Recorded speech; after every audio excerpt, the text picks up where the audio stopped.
The moon was bleeding tonight. Crimson and swollen, it hung in the sky like a jagged wound that refused to close. Elara Vance stood barefoot on the ceremonial stone, the cold granite biting into her skin with the cruelty of frozen teeth. Around her, the iron claw pack formed a suffocating circle, their bodies pressed close, their breath hot with a primal, terrifying anticipation. The air reeked of pine smoke, bloodlust, and judgment. Always judgment. This was supposed to be sacred. The night of the celestial alignment, when the moon goddess herself supposedly blessed unions and forged destinies. But for Elara, this was an execution dressed in the fine silks of ritual. The drums began, deep, thunderous thuds that slammed into her chest like a fist against her ribs. She could barely breathe. The thin ceremonial robe they'd wrapped around her shivering frame did nothing to protect her from the biting mountain air or from the eyes. So many eyes, watching, waiting, hungry for the spectacle of her submission. She was an Omega. The lowest rank, the weakest wolf, a disgrace wrapped in flesh according to the pack laws. And tonight, she was being handed over to a monster. Caelan Thorne stood across from her, bathed in the flickering orange glow of torchlight. His face was a masterpiece of cruelty and arrogance. He was the future Alpha, golden-haired, broad-shouldered, the physical embodiment of everything the pack worshipped. And he despised her. She could see it in the sharp curve of his smile and the way his eyes traveled over her body like she was meat on a hook. To him, she wasn't a person or even a wolf. She was a trophy he intended to break. The memory of their last encounter clawed at her throat. 2 days ago, behind the training pits, his voice had been low and venomous as he cornered her against the stone wall. "When the moon chooses, I'll take you," he had whispered, his hand bruising her jaw. "Whether you beg or not." And she had begged. Oh, she had begged until her throat was raw. Tears streaming, voice breaking, she had pleaded with him to let her go, to choose someone else, to spare her from a life of servitude. He'd only laughed, pressing closer until she could smell the metallic tang of his scent. "An Omega's only purpose is to submit, Elara, and I'm going to enjoy teaching you that lesson every single night." Her stomach twisted at the memory. Bile rose in her throat, but she forced it down. Elder Silas stepped forward now, ancient and gnarled, his voice rasping like dead leaves scraping over a tombstone. He raised the ceremonial bowl high, the moon-blessed water inside shimmering with an eerie, iridescent silver light. "Caelan Thorne," the elder intoned, his words echoing across the silent clearing. "Do you accept this bond forged by the will of the goddess? Do you swear to claim and command your mate, Elara Vance, for all your days?" Caelan's smile widened, predatory and possessive. "I accept," he growled, the sound rolling through the circle like distant thunder.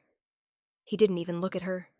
He looked past her, at his father, at the elders, at the throne he was claiming. Elara was simply the final piece of his inheritance. Elder Silas turned to her. His milky, sightless eyes seemed to bore into her very soul, cold and indifferent to her suffering. "Elara Vance, do you accept this bond and submit to your Alpha as the goddess decrees? Submit." The word tasted like poison. Her heart was pounding so hard, she feared it would fracture her ribs. Her hands shook, and her knees threatened to buckle. Every instinct in her body was screaming to run, to fight, to do anything but stand there and let this happen. But she was trapped. Caelan took a step toward her, then another. The crowd leaned in, breaths held, eyes gleaming with the reflected fire of the torches. His hand reached out, fingers curling like claws, ready to seize her wrist and drag her into the binding. And in that moment, Elara Vance made a choice. She stepped backward, a forbidden act, a rejection of the moon's will. The circle erupted. Gasps, snarls, and shouts of outrage shattered the silence.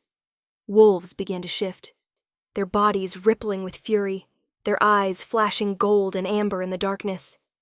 "Don't!" Kalen hissed, his face twisting with a sudden ugly rage. "Don't you dare embarrass me, you little wretch!" But she wasn't thinking about him anymore. She wasn't thinking about the pack, the elders, or the sacred bond. She was thinking about the one desperate, impossible hope she had buried deep in her chest 3 weeks ago. A contract signed in blood, hidden in the shadows of the forest. A marriage to a ghost. A man no one wanted. A paralyzed wolf who lived in a crumbling fortress. A man who couldn't hurt her because he was waiting to die. A marriage of convenience. No claim, no dominance, no mating bite. Just safety. And tonight, there was a carriage waiting for her in the deep ravine. Elara turned and ran. The torches flared. The pack howled. The very earth seemed to shake beneath the thunder of pounding paws as a dozen trackers surged into the forest behind her, their snarls tearing through the night. She didn't look back. Her bare feet slammed against the frozen ground, branches whipping at her face, tearing at her robe and skin. Her lungs burned like they were filled with hot ash. Behind her, Kalen's voice roared through the trees, amplified by his alpha power. "Bring her back! Bring her back, or I'll tear every one of you apart!" The ravine. She had to reach the ravine. She crashed through the underbrush, stumbling, falling, and dragging herself back up with bloody fingers. The howls were getting closer. She could hear their ragged breathing, smell the sulphurous scent of their fury on the wind. And then she saw it. The carriage. It was black, sleek, and nearly invisible in the shadows of the ancient pines. The horses stamped nervously, their eyes rolling white. A cloaked figure stood beside the door, his face hidden beneath a heavy hood. Elara stumbled forward, gasping, sobbing, blood streaming from the cuts on her hands. "Please," she choked out, reaching for the door. "Please, I signed the contract. I paid the broker. Please let me in." The figure looked at her. His gaze was cold, unreadable. "Full payment received," he said flatly. "Contract sealed. Get in." She didn't hesitate. She threw herself into the carriage, collapsing onto the plush velvet seat as the door slammed shut with a finality that felt like a tomb closing. The horses bolted instantly. The world she knew ended as the carriage lurched forward, leaving the screams of the Ironclaw pack behind. She pressed her face against the window, watching the forest blur past, watching as the torches of her former life faded into distant, flickering stars. She watched as Kalen's final howl of rage echoed through the mountains before the silence of the high peak swallowed it whole. She was safe. She was free. Or so she believed.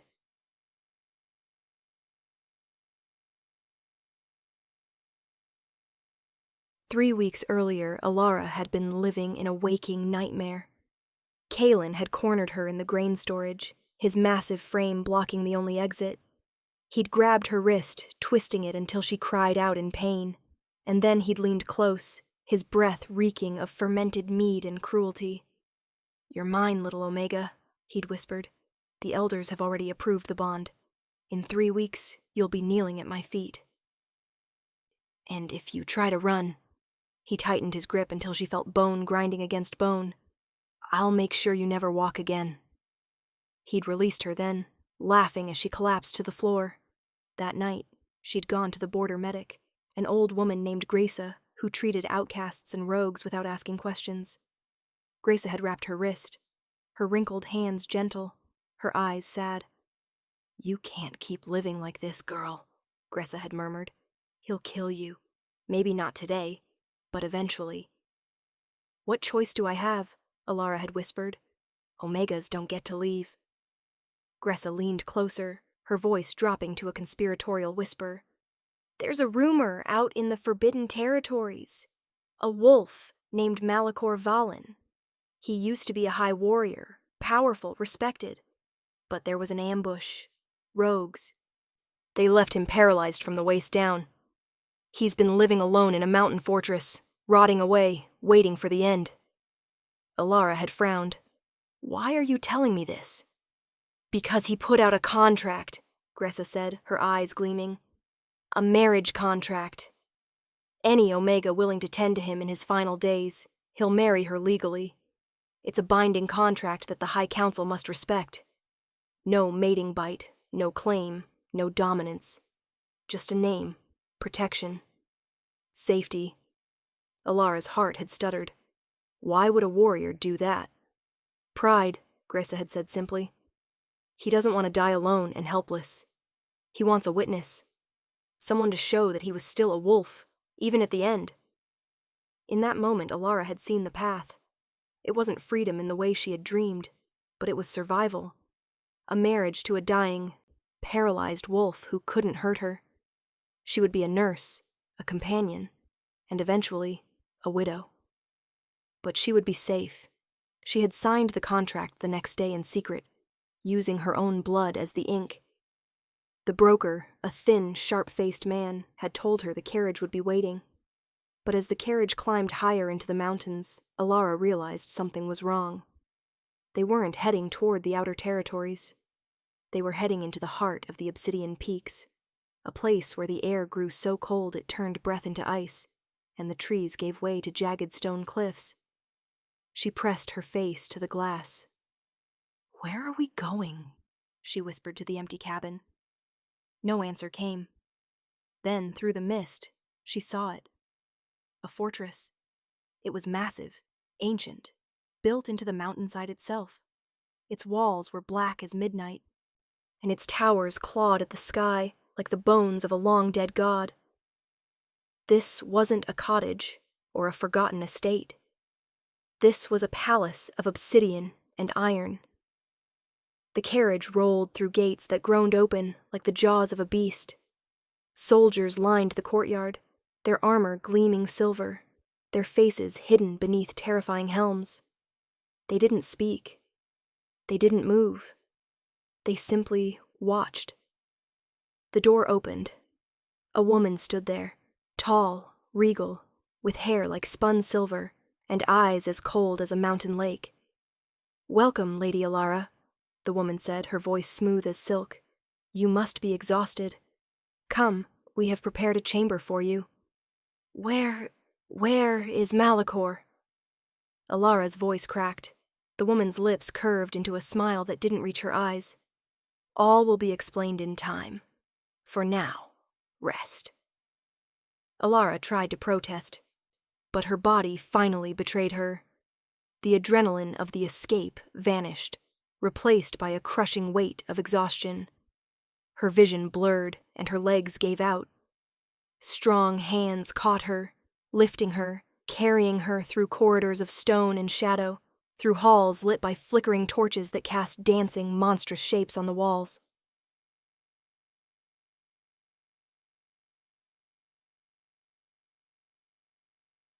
Warmth. That was the first thing Elara felt when she woke.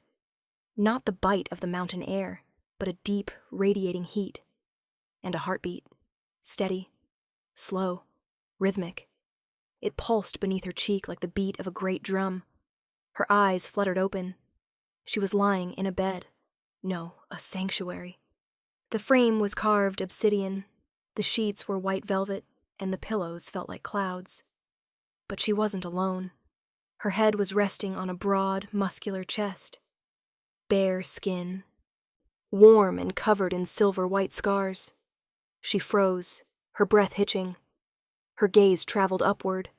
Silver hair spilled across the pillow, long and wild, framing a face that looked like it had been sculpted by the gods, and then shattered. Sharp cheekbones, a strong jawline, and eyes that were currently closed. On the nightstand beside the bed sat a crown made of dark iron and bone. The man holding her was enormous.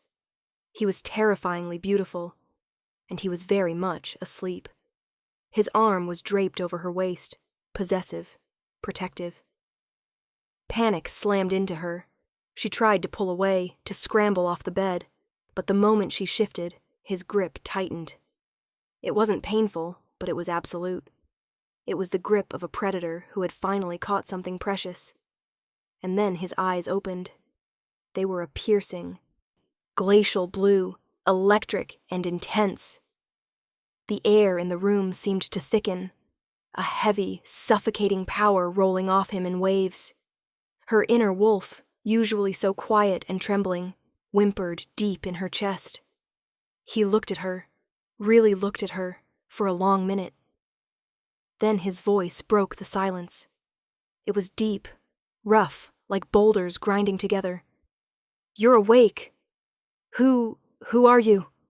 Elara gasped, her voice barely a whisper. The man studied her, his expression unreadable. He sat up slowly, the sheets falling to his waist to reveal a torso covered in the marks of 100 battles. Claw marks, burn scars. The history of a man who had walked through hell and come out the other side. "Caspian Veil," he said softly. "Alpha King of the Obsidian Throne. Your husband." Elara felt the blood drain from her face. "No," she whispered. "No. I married a paralyzed warrior. Malachor Valen. A man who was dying." Malachor Valen was a name on a piece of parchment, Caspian said, his voice calm. Too calm, he reached out, his fingers brushing a stray hair from her face, with a gentleness that terrified her. She flinched, but he didn't pull away. "A lie told to bring you safely to me. Malachor doesn't exist, Elara. He never did."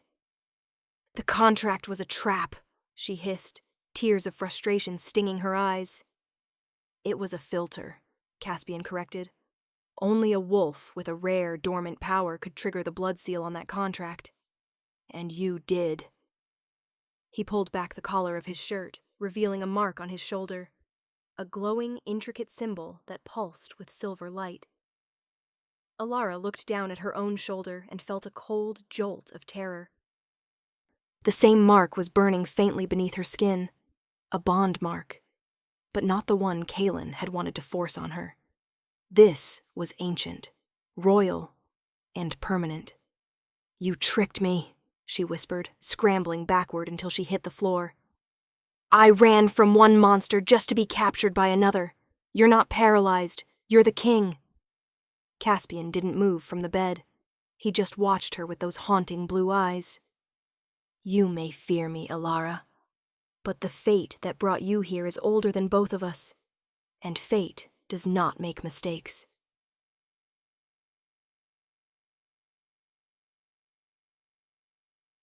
The next 2 days were a blur of stone and shadow. Elara wandered the labyrinthine halls of the palace, looking for an exit, a window, anything. But every door led to another corridor, and every guard she passed stood like a silent statue. The servants were the strangest part. They watched her with eyes full of suspicion and hope. On the 3rd day, she cornered a young maid with auburn hair.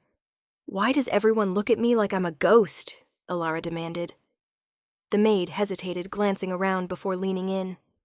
"Because you're still alive, my lady. The king, he's cursed.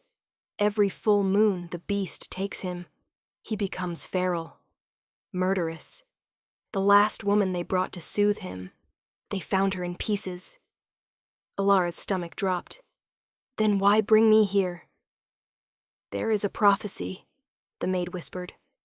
"Only a wolf of the white flame lineage can calm the madness. If the king loses himself completely, the entire kingdom falls with him.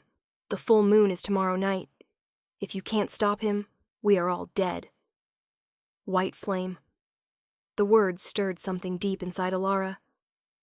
A spark. For the first time, her wolf didn't tremble. It stood up. Meanwhile, back in the Iron Claw territory, Kaelin Thorne was a man possessed.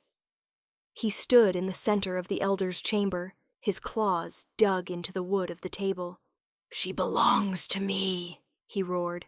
"She rejected the bond in front of the entire pack." "The bond was never sealed, Kaelin," Elder Silas said calmly. "The goddess did not accept your claim. She belongs to the mountain now." I don't care about the mountains or the goddess, Kaelin hissed.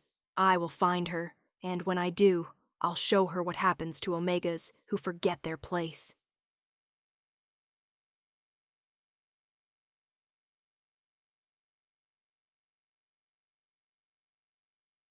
The night of the full moon arrived with a heavy, oppressive silence. Elara stood in her chamber, her heart hammering against her ribs. Then she heard it, a roar. It wasn't a wolf's howl. It was something ancient, monstrous, and full of agonizing pain. The walls of the palace shook. Glass shattered. Elara didn't think. She ran. She followed the sound down into the bowels of the palace, to the great hall. There, in the center of the room, was Caspian. But he wasn't a man. He was halfway through a shift that looked like torture. His eyes were glowing a rhythmic, bloody red. His claws were tearing into the stone floor, and a dark, shadowy aura radiated from him, choking the air. The guards stood at the perimeter, weapons drawn but faces pale with terror. "Caspian!" Elara screamed. The beast turned. It lunged at her with terrifying speed, its massive claws raised to strike. Elara closed her eyes, bracing for the end, and reached out. Her hand met his furred, feverish chest. White light. It exploded from her palms, a blinding, searing brilliance that filled the hall. It felt like cool water on a burn. The shadowy aura around Caspian evaporated. The red in his eyes flickered and died, replaced by the familiar glacial blue. He collapsed against her, his massive weight nearly crushing her, his breathing ragged. He was a man again. Shaking. Human. "How?" he gasped, clinging to her like a drowning man. "I don't know," she whispered, staring at her hands. White sparks were still dancing beneath her skin. The high priestess emerged from the shadows, her blind eyes fixed on Elara. "The white flame has returned," she announced, her voice echoing. "The Omega, who was meant to be a slave, is the only one who can save the king." In the weeks that followed, Caspian and Elara formed an uneasy alliance. He taught her how to harness the power she didn't know she had. He showed her that being an Omega wasn't a weakness. It was a reservoir of untapped strength. "They told you that you were nothing, so you wouldn't realize you were everything," Caspian told her one evening as they sat by the great hearth. "Why are you being kind to me?" she asked. "You lied to get me here." "I was desperate," he admitted, looking into the fire. "I was a monster waiting for a cage. But when I saw you in that ravine, I didn't see a tool for my survival. I saw a wolf who had more courage in her pinky finger than my entire guard has in their bodies. I want you to stay, Elara. Not because of a contract, but because I want you by my side." But their peace was short-lived. Kaelin Thorne had arrived at the gates, not with a carriage, but with an army. He had rallied the surrounding packs, telling them that the Obsidian King had kidnapped an Omega and was using forbidden magic. "Give her to me!" Kaelin's voice boomed from the courtyard. Caspian stood, his iron crown catching the light. "She is the queen of the Obsidian Throne. She goes nowhere." The battle was fierce. The Ironclaw wolves charged the gates, but they were no match for the king's guard. However, Kaelin had a secret weapon. Wolfsbane-tipped arrows.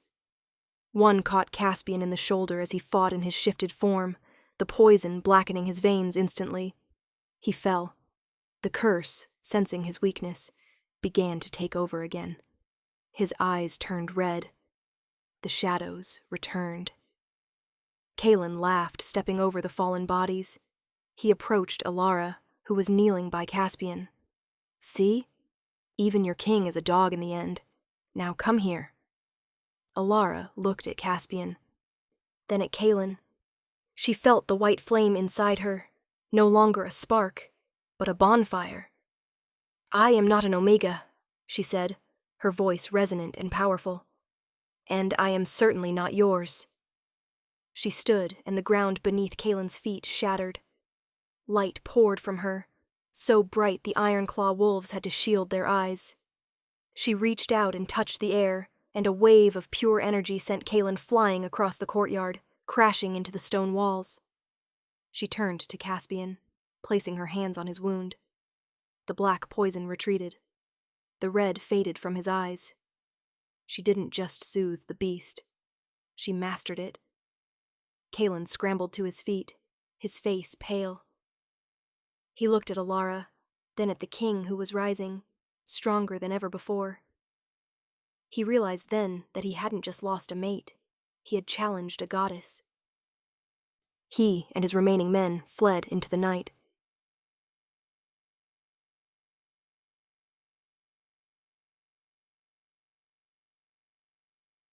Six months later, the Obsidian Palace was no longer a place of shadow. The gardens were blooming, and the halls were filled with the sound of life. Elara stood on the balcony, watching the sunrise. Caspian stepped up behind her, wrapping his arms around her waist. He was no longer the cold king she had met. He was her partner, her equal. "You're thinking about the Ironclaw pack," he murmured. "I'm thinking about how many other girls are standing on ceremonial stones tonight," she said softly, thinking they have no choice. Caspian kissed her temple. "Then we'll change the laws. We'll show them what happens when the white flame rises." Elara leaned back into him, watching the sun crest the peaks. She had started this journey looking for a place to hide, but she had found a place to lead. She wasn't just an Omega who escaped. She was the queen who had conquered the dark. If you've made it this far, it means you're part of our growing pack. If you believe that no one should be defined by their rank, and that everyone deserves the right to choose their own destiny, smash that like button and subscribe to Moonlit Mate Tales.